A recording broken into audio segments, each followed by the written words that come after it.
Mas pode ser a última aparição de Cássio com a camisa do Corinthians. No banco, Carlos Miguel será o titular. A direção do Corinthians, se é que se pode chamar aquilo que está lá no Corinthians de direção, o descomando do Corinthians promete uma tacada de mestre amanhã para mantê-lo. Mas ele está muito bem encaminhado para o Cruzeiro.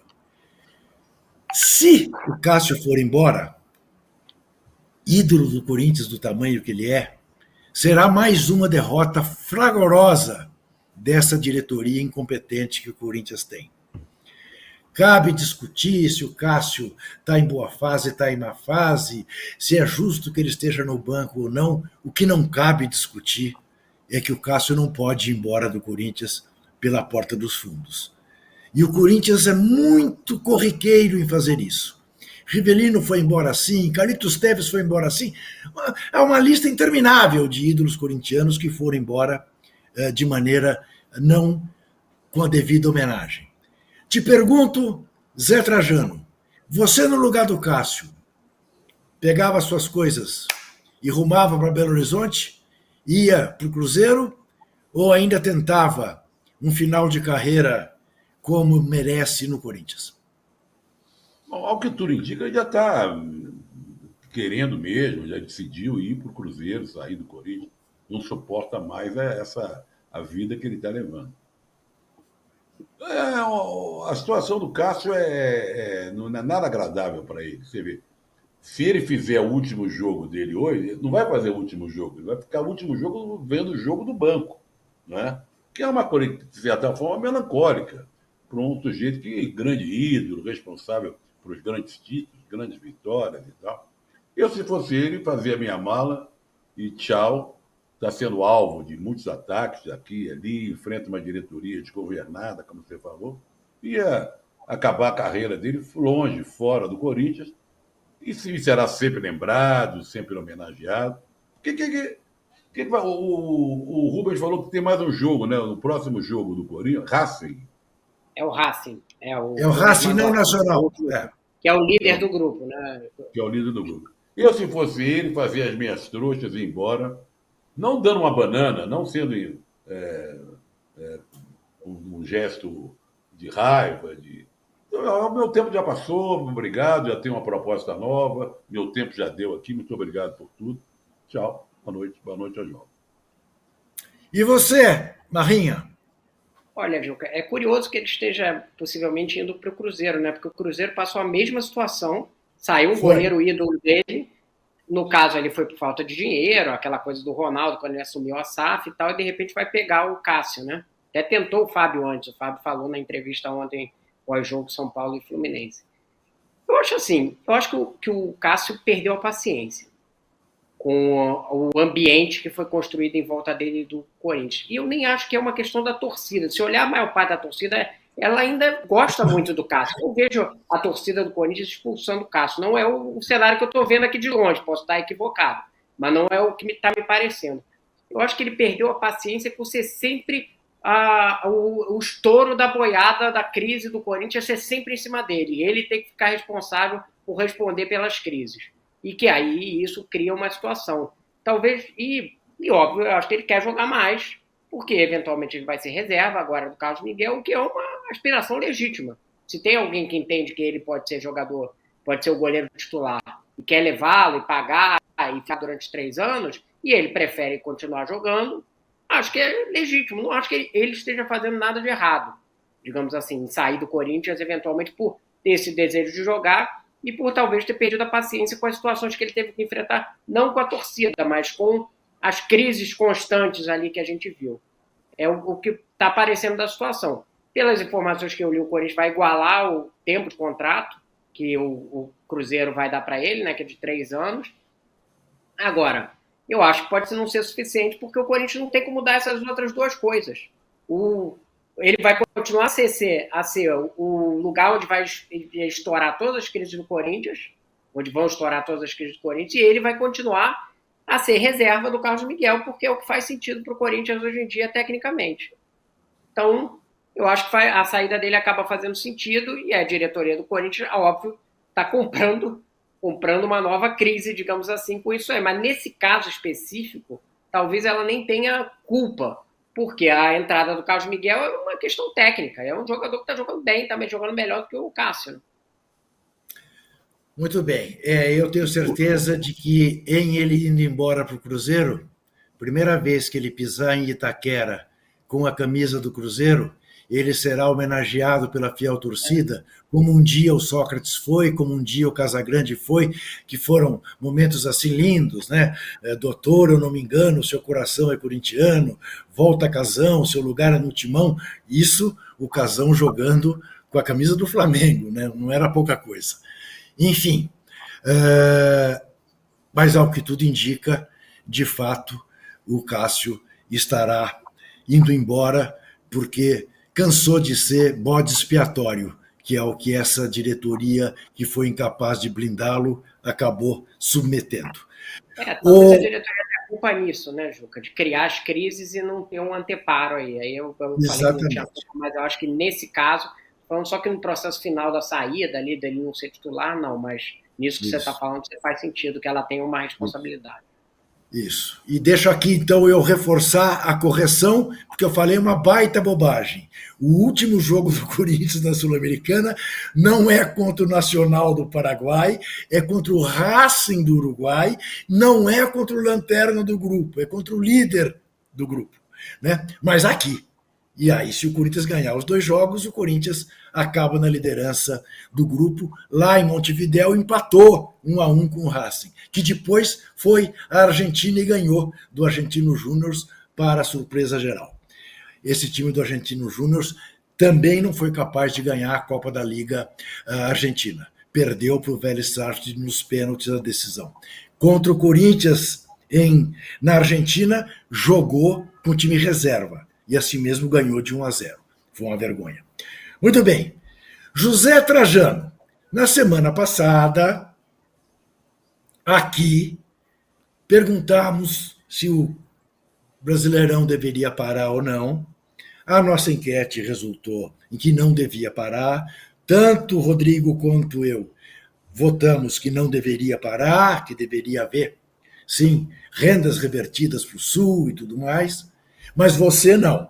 Você manteve essa posição durante toda a semana. Agora, a maioria dos clubes revela ser a favor da parada. Mas a CBF convocou uma reunião apenas para o dia 27, como se não fosse uma questão emergencial. Daqui a 2 semanas a gente faz essa reunião. Eu queria te ouvir a respeito. Está dando panos para manga essa discussão. Bota pano e bota manga. Nas redes sociais, embate entre colegas nossos, jornalistas e tal. Eu mantenho a minha posição. É só estranhíssimo. Primeiro que a situação continua lá. Não é que a água baixou, a situação está normalizada. Não, a situação piorou em alguns momentos. Né? O Guaíba voltou a subir, não sei o quê e tal. E tem aquela coisa da reconstrução, doenças. Bom, isso já falamos muito, nós estamos na fase, primeiro, de colaborar, né? Colaborar apoiando, enviando o que a gente pode para o Rio Grande do Sul, cobrando dos governos atitudes. O governo até a Dilma agora se manifestou, o BRICS, lá o banco vai dar bilhões para o Rio Grande do Sul. O governo tem tomado medidas importantes e tal. Mas eu mantenho. Agora, eu mesmo mantendo, eu fico me perguntando, que é um assunto tão delicado, tão complexo, que fica aquela história. E aí? Você entendeu? E aí? Do mesmo jeito que a reconstrução do Estado vai ser uma coisa que você tem que se perguntar, e aí? Como é que vai reconstruir o Estado no Rio Grande do Sul? Começa com o quê? Né? Tirando municípios, acabando com certos municípios e levando para outros lugares, as casas, os locais de trabalho, as escolas, os hospitais. É uma coisa, o futebol é inserido nisso aí. Quer dizer, quem que vai... Para o futebol, tá, que eu sou a favor. Quando eu falei para o futebol, tinham 2 coisas defendendo o meu argumento. Primeiro, um simbolismo muito forte, uma atitude tomada pelo futebol. Aliás, tem tomado várias atitudes fortes. O Atlético Mineiro fazendo aquele treino e recolhendo donativos. Bom, muito, muito importante aquilo. Renda dos jogos, revertendo também lá para o Rio Grande do Sul. Mas é pouco ainda diante de uma tragédia tão grande. É muito difícil ver a bola rolar por intermédio desse pessoal lá do Sul. Então eu mantenho, eu sei que é um assunto polêmico, está dando confusão. Agora os clubes estão mudando, alguns clubes estão mudando, alguns presidentes de clubes estão mudando de opinião. Eu só queria voltar para não perder o bonde, já que tem nada a ver com o que eu estou falando, com o Rio Grande do Sul, com a paralisação no futebol, que o Rodrigo falou do Fábio, né? Foi você que falou do Fábio, Rodrigo? Né? É parecida a situação do Cássio, né? E eu queria propor uma coisa que, sei lá, a FIFA, a CBF, não sei quem, proibisse, tivesse uma regra proibindo essa saída de bola da área, chutando um para o outro para um, não sei o quê. Isso é irritante, não leva a nada. Será que o chutão... Eu quero a volta do chutão. Eu exijo a volta do chutão. O Tottenham hoje fez isso. O Fluminense foi uma vergonha fazendo, sempre faz. Outros times de quinta categoria fazem. Então eu quero a volta do chutão, porque não é possível essa embromação achar que isso é legal. Porque quando não sai gol... O time Arsenal diz que melhor toca a bola na Europa atualmente. Aí você quer chutão... Não, mas o chutão para a maioria. Quem é exceção, sabe fazer, que faça. O City pode fazer, o Arsenal pode fazer. Mas a insistência de um cara como o Fernando Diniz, com aquele negócio de para cá, para lá, olha, isso não é futebol para mim. Isso é uma tentativa de revolucionar o futebol, uma tentativa fracassada de revolucionar o futebol. Só quem sabe fazer, que faça. Quem não sabe, não vem com gracinha, não. Sabe qual é o símbolo dessa campanha? Uma foto assim do Odivan. Você entendeu? O Odivan. Queremos zagueiro. Aí uma foto do Odivan, viva o chutão, pronto. O mais engraçado de tudo é que ontem o gol do Fluminense nasce de uma ligação direta, né? Nasce de uma ligação direta, depois uma jogada bem tramada na frente, mas nasce de uma bola da área para depois do meio de campo do São Paulo. Marrinha, o trio de ferro mais o Bragantino, os 4 de São Paulo da Série A, os 2 da Bahia, dupla Bavi, e o Flamengo. São os 7 clubes que são contra a paralisação. O que você tem a nos contar desses bastidores sobre essa questão? Vamos lá. Eu não apurei exatamente quais são os clubes. Eu sei que tinha uma reunião da Libra, que reúne a maior parte desses clubes, né? Reunia esses clubes hoje, que acabou não dando em nada, porque a maioria dos presidentes não apareceu na reunião. Enfim, foi meio marcado de última hora, foi mais uma confusão da própria reunião. Então a Libra não tem uma posição coletiva como teve a Liga Forte União, que são esses 11 clubes, né? Quando começa a coisa, o ministro primeiro pede, o ministro André Fufuca, pede lá atrás a paralisação do campeonato. Eu, inclusive, liguei para o Ministério e perguntei, mas vocês sabem, vocês estudaram qual é o impacto econômico e tal? Não tinham visto nada. Ele simplesmente entrou com um pedido sem saber muito bem qual seria o impacto. A CBF se sente na obrigação de ouvir os clubes, porque pela regra que existe no futebol brasileiro, estatuto da CBF e tal, ela podia decidir sozinha. Ela não tem que ouvir ninguém. Mas o Dinaldo diz, o que eu acho que faz sentido, olha, essa é uma decisão muito importante, temos que ouvir aqui os clubes para tomar a decisão. E aí ele manda um ofício para os clubes se manifestarem. 11 clubes na Liga Forte União disseram que querem parar. Só que aí o Dinaldo diz que vai fazer uma reunião no dia 27. A explicação dele, e ele disse que só vai tomar essa decisão, disse para o nosso amigo Martim Fernandes, que está lá na Tailândia, onde está o Edinaldo, que é o congresso da FIFA, e explicou aqui, indicando que de fato só vai tomar a decisão no dia 27. A alegação é que ele quer argumentar com os clubes, explicar qual é o impacto, e aí eles tomarem uma decisão tendo uma informação. Essa é a justificativa dele para a questão. Agora, fato é, por que ele mandou um ofício, pediu na manifestação dos clubes, se ele ia marcar uma reunião depois? Se ele pediu a manifestação por ofício, e 11 já disseram que querem parar, e aí ainda tem o Atlético e o Grêmio, então são 13, ou seja, maioria simples, pelo conselho técnico você só precisa ter maioria simples, então ele deveria já estar definido. E assim, eu sou contra a parada, eu já dei minhas argumentações aqui. Agora, se ele pediu por um ofício, decidiu que os clubes iam decidir, 13 falaram que querem parar imediatamente, eu acho que deveria parar. Porque, assim, se foi estabelecido que era um sistema democrático de votação entre os times da Série A, então deveria já estar decidido. Mas vai ficar para essa reunião de dia 27. E aí eu tenho uma bizarrice, porque a reunião está dia 27 e a parada pedida pelos clubes acaba dia 31. Aí foi uma parada por 4 dias. Ó, vamos ficar. Realmente decidimos parar por 4 dias ali e já voltamos. Mas, ao mesmo tempo, tem umas complexidades nessa situação, porque dia 27 tem essa reunião, e dia 28 e 29 o Grêmio e Inter têm jogos marcados pela Sul-Americana e pela Libertadores. Eles vão ter que jogar. A Conmebol não tem mais data para botar, e ela não vai mudar muito. Ela não costuma adaptar um campeonato inteiro por causa de um país. Então, eles vão ter que voltar a treinar também. Então, a situação não é uma situação muito complexa, digamos assim, mas eu acho que a partir do momento que foi pedido a opinião por ofício e os clubes responderam por ofício que querem parar imediatamente, então a CBF deveria aceitar. Agora, como a caneta continua na mão do Edinaldo, é ele que decide, ele jogou para a reunião do dia 27, e aí pode ter uma parada por 4 dias, digamos assim, né? Bom, é aquela velha coisa de sempre, não existem soluções fáceis para questões complexas, né?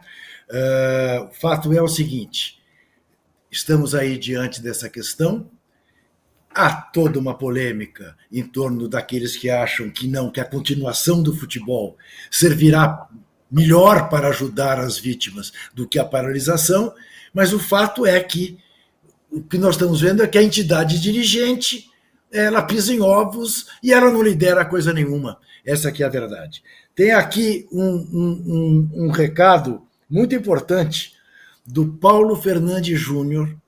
Atente para isso, que isso dá a medida. Dá a medida da delicadeza de certas soluções. Atenção ao que o blindado governo do Rio Grande do Sul fará com a reconstrução do Estado.